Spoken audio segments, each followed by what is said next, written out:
Hello guys, how are you doing? First of all, I would like to apologize. I actually reviewed the first video I made and the sound was kind of cranky because I was too close to the mic, but I'll try to keep it a bit far away. And today guys, we'll be talking about indicators and the kind of indicators I use. But first, I would like to talk about gold, guys. Look at this. We are now in the 15-minute 200 EMA, which I'll talk about in this video, guys.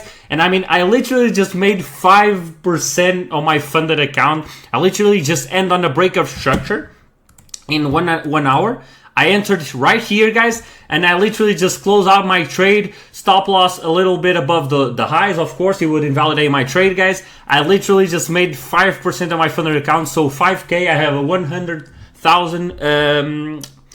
funded account. And guys, I'm sorry because I'm really happy about this trade because I was really confident in this analysis, and we have still a lot of space to retract, guys. Again, I still stand to what I said. I genuinely believe the first retraction point will be the 20 EMA, and also the, obviously, because here is the thing, you guys.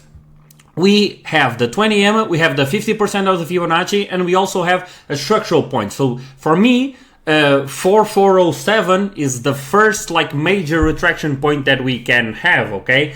But going to the indicators, okay? Forget gold for now, guys. I mean, amazing trade. If you guys watched my previous video, I talked about it.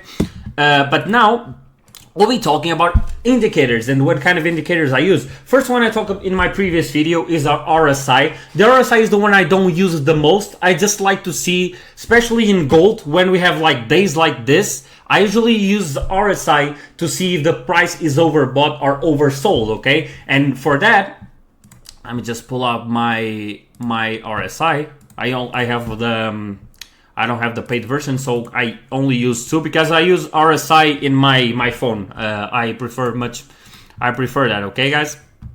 I don't use the yellow line. I know most people, I wouldn't say most people, but some people do in their strategies. I do not like it, okay? But the things I look for are here, right? So the key levels you have to see in the RSI are the 70 level and the 30 level, okay? Obviously, this is the only thing I look for. Obviously, there are people that use this consistently in their strategy. The only thing I use here with the RSI is to see, okay, we are making a big bullish move, for example. I want to see if price is overbought or oversold. That's it. If the price is like saturated, like I told previously, right? It's literally the point we got here in gold. The price was saturated. Now we are getting a big retraction, and it actually happened something real huge, which is the total reversion of the daily week, right? So the daily candle, I'm sorry, okay? So this is the first thing. Again, RSI, I started with this because this is the one that I don't use the most, okay? Now, the one that I genuinely love, guys, is the EMAs, okay?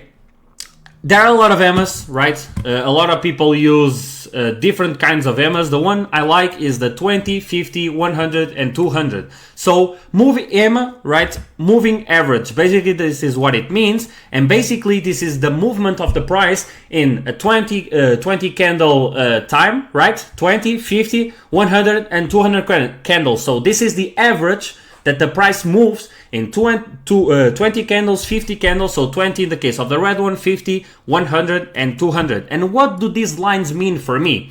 Well, guys, this tells us a lot about the price action, right? So the first thing I would like to talk about is the 200 EMA, guys. This EMA, especially in the macro time frames, is generally like super important, okay? This EMA will dictate the trend, okay? It will help, obviously. You can see market structure, you can see like the basic bullish pattern, right? I can actually draw it here.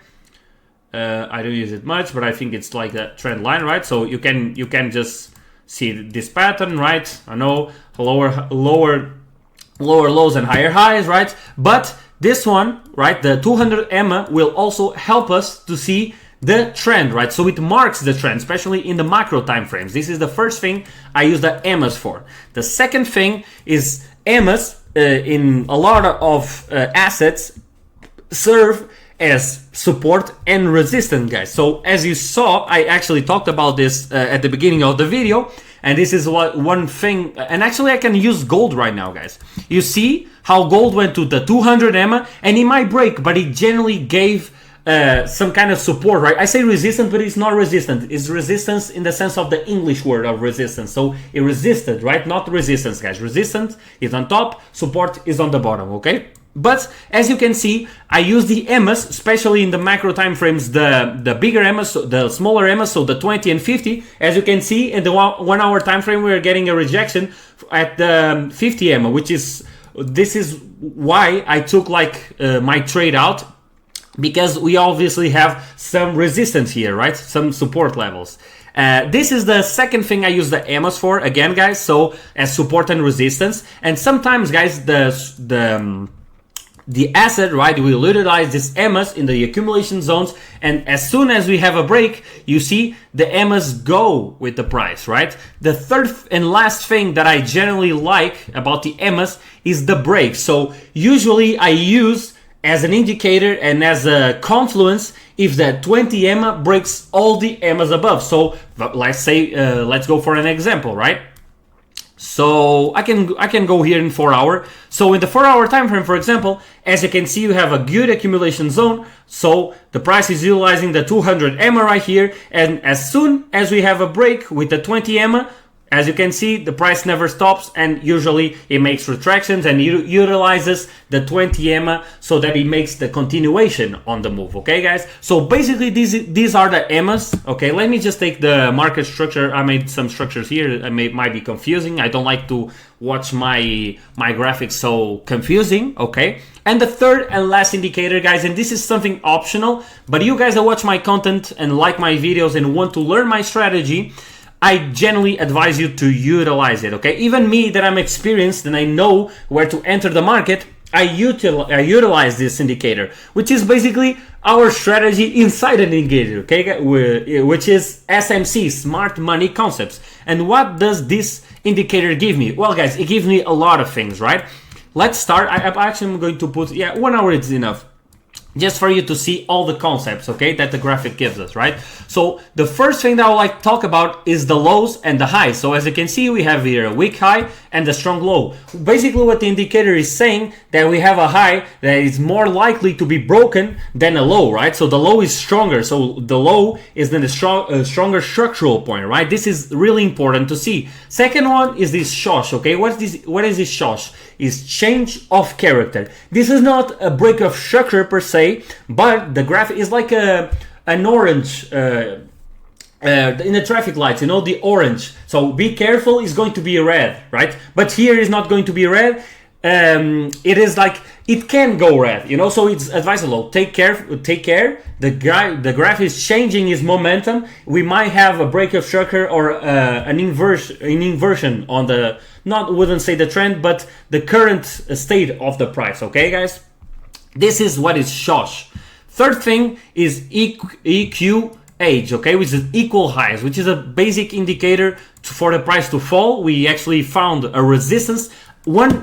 An excellent example of this, guys, is the last all-time high. As you could see, equal highs, boom, guys. This is something that happens a lot in the market. We actually have the triple top pattern, which is something that I utilize a lot as well. But as soon as you have equal highs, boom, guys, it's a resistance point that the graph just finds and it respects, and obviously we get the inversion on the move. So the indicator also gives us that, right? And before I talk the break of structure, it gives us these blue areas and these red ones. The red ones, I think it's, yeah, exactly. So basically, this is just areas that you want to look out for. If the price reverses or goes in that direction, that it can find a bit of resistance or support, okay, guys? So as you can see, this is the last structural point we had, and this is the last structural point we had going to the upside, guys. So basically, that's it, okay? The last point I would like to talk about is the break of structure, which is the climax of our entries, right? This is where we enter the market. And as you can see, I entered obviously in the break of this structure because it was a lower time frame, which I entered my trade that I talked in the previous video.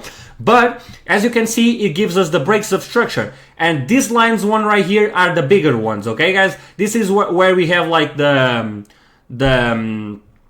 smaller lines. It's not as huge, but these ones I like the big breaks of structure, okay guys? So basically, I hope you liked. I tried to make this as small and as precise as possible, okay? I hope you enjoyed this video. Again guys, 5k we made on my 100,000 account. I'm super happy. Amazing sell opportunity. I'm actually thinking about we actually got a market reversal fluidity pattern right now on gold. I'm actually thinking about like doing a live session, maybe I want to say per week, but 2 to 2 weeks I do like a free live session here, because as you know we have a big community called Zenit, which I'll make a video about, and people pay to watch me trade, right? So I think it wouldn't be fair for me to go here and one time a week, but maybe once per month I'll make a live session. So I'd like to see your opinion in the comments. So if you'd like to see me trade live here on YouTube, just comment here something, okay, that you'd like to see me, and I would be more than happy to do it, guys. So see you in the next video. Let's go.